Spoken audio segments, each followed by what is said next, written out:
Ladies and gentlemen, as we continue with our journey throughout the complexities of January transfer window, our next session takes us into the most difficult parts of mid-season recruitment, player valuation, when everything is moving fast.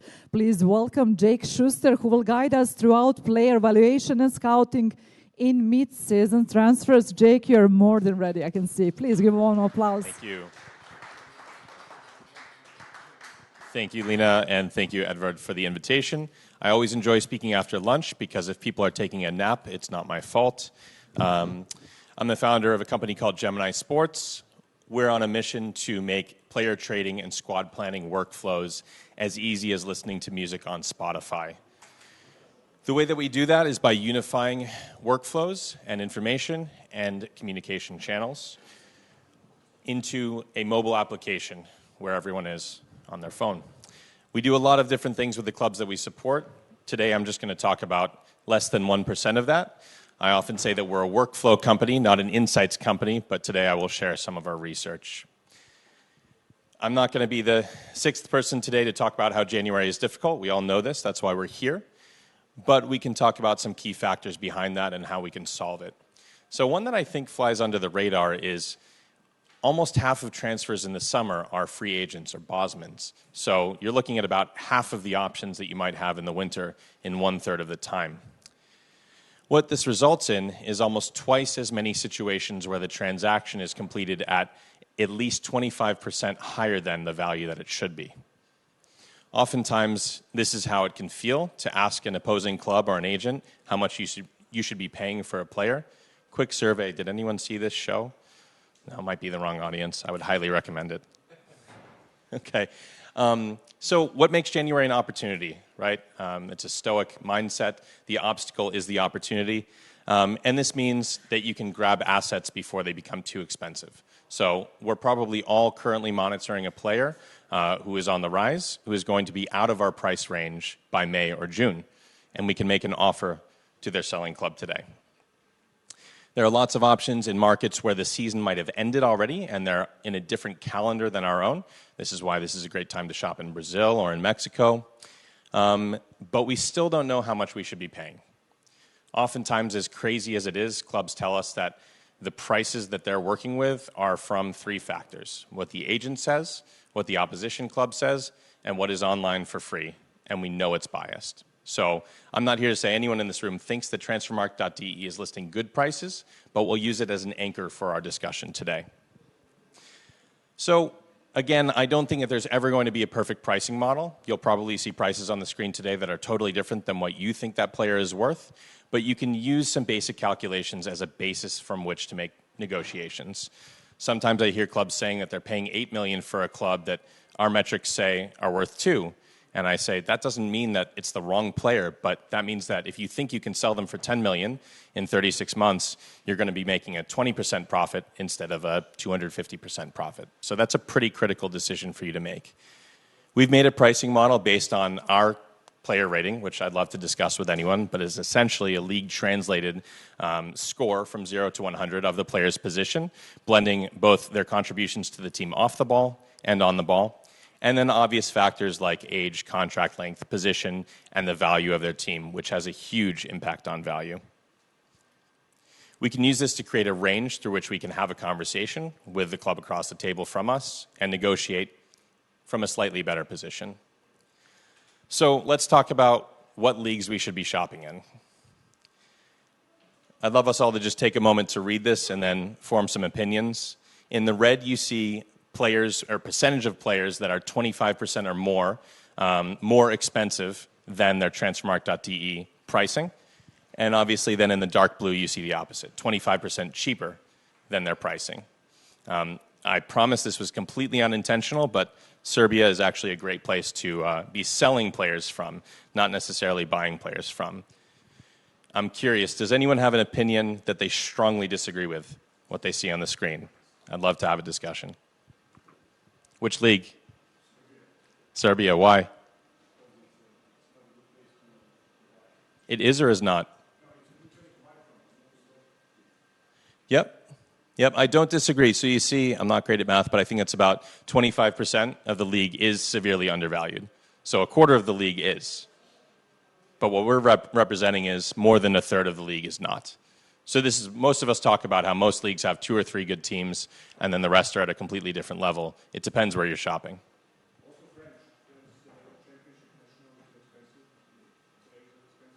You don't like to shop in that league? Yeah. Yep, not cheap, but compared to the prices that they are being quoted at. So we feel that although it's a little bit flashier to be shopping from the top division in Holland or in Belgium, the second divisions in some of the Power 5 countries actually have some of the best values you can find, because there's such a commercial drop-off from the top leagues in most countries that you can find a bargain. We all know about the TV deal issues in France, so you can find some bargains there. But it's a good point. So looking at the local region, people that I thought might be at this conference, again, we find that Greece and Croatia and Poland are great places to shop.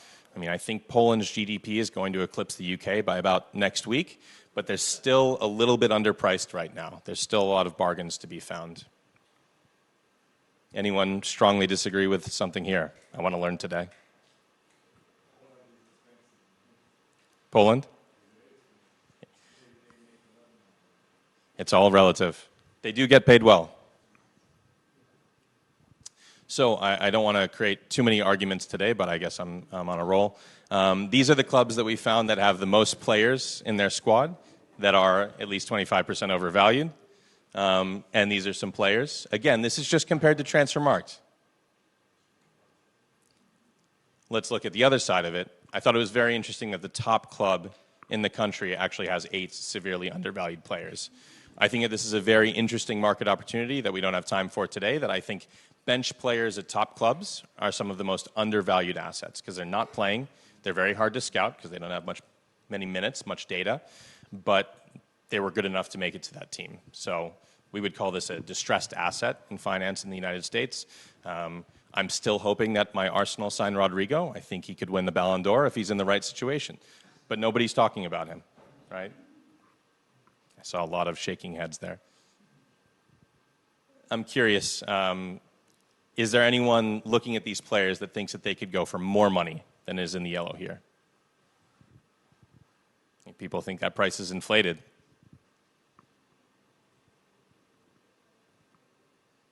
Now, we know that players often go for much, much more than they're being cited, right? You could see a Barcelona under-18 player that all of the metrics say he should be 1 million, but as soon as he steps on the pitch for the first team, he's worth 10. That's the reality of the market. So that's why I came back to that first slide where there are so many factors that you can't statistically measure that influence a player's price. But if you can understand their value, that can guide the pricing. We know that different markets could pay different prices based on internal factors. There's probably a lot of mafia money happening in this one. But also you have situations where clubs have money to spend. River Plate has a lot of money. There's a great economy right now in Argentina. They're overspending for other players in the region. Now, we know we can find some other talents that have good values, so I just wanted to give some examples in case anyone wants to go shopping in Colombia. Again, talking about some of the big 5 countries where their second division is making a lot less money. I've heard a lot of clubs in Portugal are shopping in the second division of Spain rather than the top division of Brazil because Brazil is making and paying too much money right now. Uruguay, I think, is becoming one of the top leagues in Latin America. A lot of people are shopping outside of Brazil, Mexico, and Argentina finally, as well as in Greece, where you can find often bench players or younger players that are not getting minutes at the top clubs, but they're still getting Champions League experience. So, final point from me, what's the other way that you can find an opportunity in January? Move fast. Understand how a player is going to increase the opportunity in your squad to perform in the second half of the season and what the financial impact of that might be on your team's success. Get on the same page as your colleagues. Have one place where you can all go to understand where you are in your process, and put that information in a place that you are every day, on your phone. I'd love to talk to any of you today. Thanks for your time.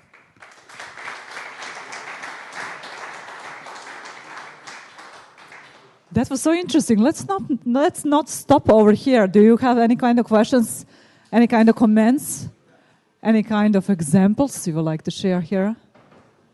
Okay, I would like to ask you, concluding all this, Oh, sorry. Please, Yuri. Just a second. He's got a good voice.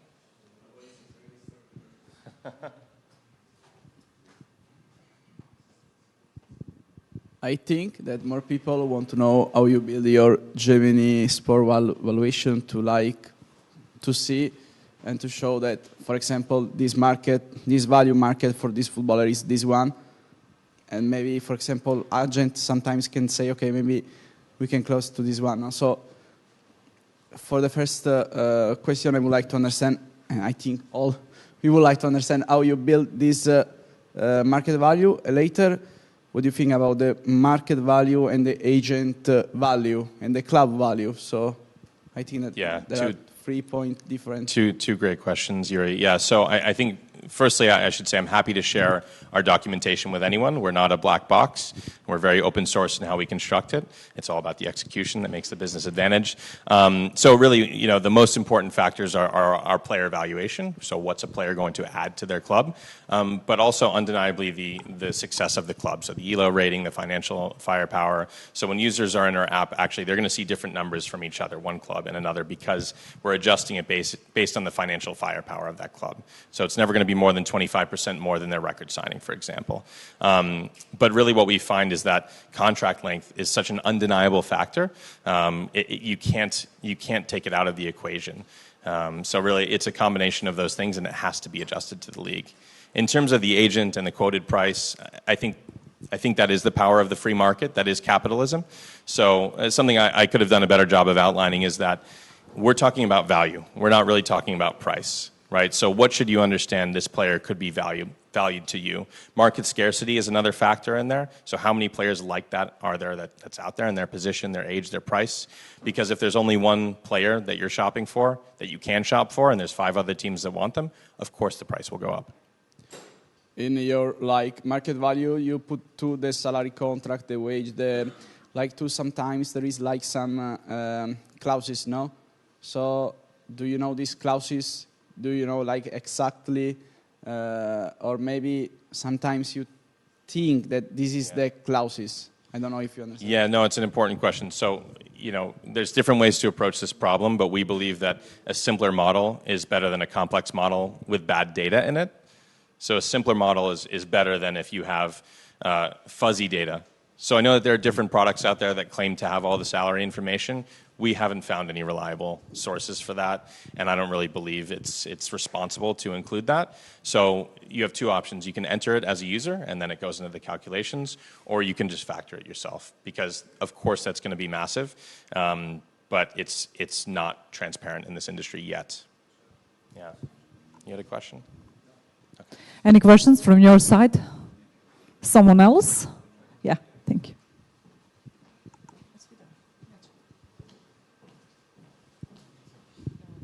Yeah, so just on the focus of undervalued players, we all know that the African market has got that. Is there anything that offers a challenge for you to pick up those metrics? How much time have you got? Yeah, I think that in these markets, it's completely agent-dominated. And you see a lot of markets that are completely agent-dominated. You could say the whole industry still is. And obviously, where you do or don't have data, that's going to dictate how confident you can be. So I think that's a critical thing where I think insights are commoditized in this industry. I don't think that having insights or clever things that you do with data is a competitive advantage. I think it's about how you use it, how efficiently you can collaborate around it. And so I think clubs just have to be smart and thoughtful with how they operate when there's limited information.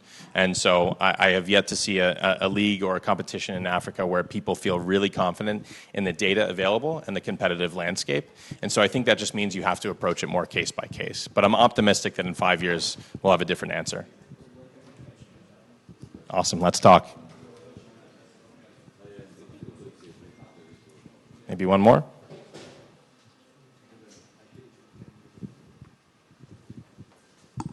I have one more question, okay, if you don't mind.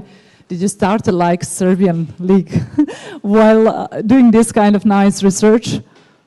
Did I like the Serbian league? Yes. I have to watch some games first. All right, so you did just the analytics. I would like to ask you, just to conclude, And